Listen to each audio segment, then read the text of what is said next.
حضور غیرم جی دوست یہ خیال کرتے ہیں اکثر کہ ہم نے کلمہ پڑھ لیا، آن سے کو مان لیا، اب ہماری شفاعت ہوگی. شفاعت کی اصل کیا مراد ہے؟ یہ تو قیامت میں پتہ چلے گا جا کے کیسی ہوگی.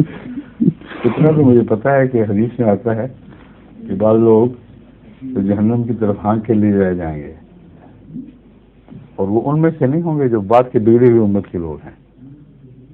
اس زمانے کے لوگ جن کو رسول اللہ صلی اللہ علیہ وسلم صحابہ سمجھتے تھے، صحابہ دیکھتے رہے، تو آپ فرمائیں گے اصحابی اصحابی.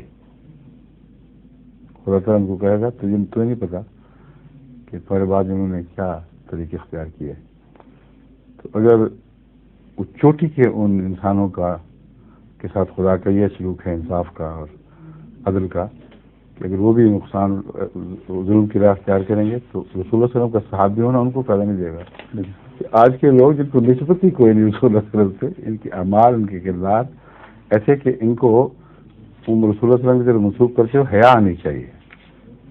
کئی دفعہ کوئی گناہ گار بیٹا ہو تو شرم تمہارے باپ کا نام چھپاتا ہے، اور میرے تجربے میں ایسی بات آ چکی ہے. کئی دفعہ کئی لوگ تعارف کراتے ہیں تو ماں باپ کا نام نہیں بتاتے کیونکہ بہت دور جا چکے ہوتے ہیں پہلے، اور پھر کہتے ہیں شرم کے مارے ہم ان کی اولاد ہیں تو ہم نے جان کے نام نہیں لیا.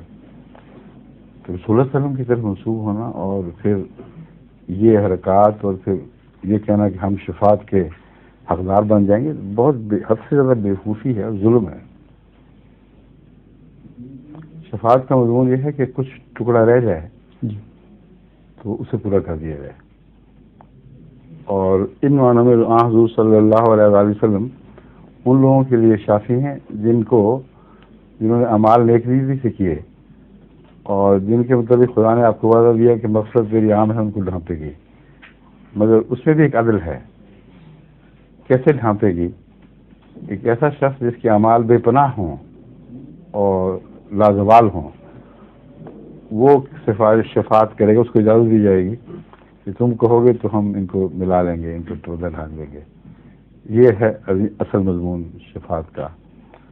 اور ہر نبی اپنی امت کے لیے شافی ہوگا، اور حضور صلی اللہ علیہ وسلم تمام کے لیے شافی بنیں گے.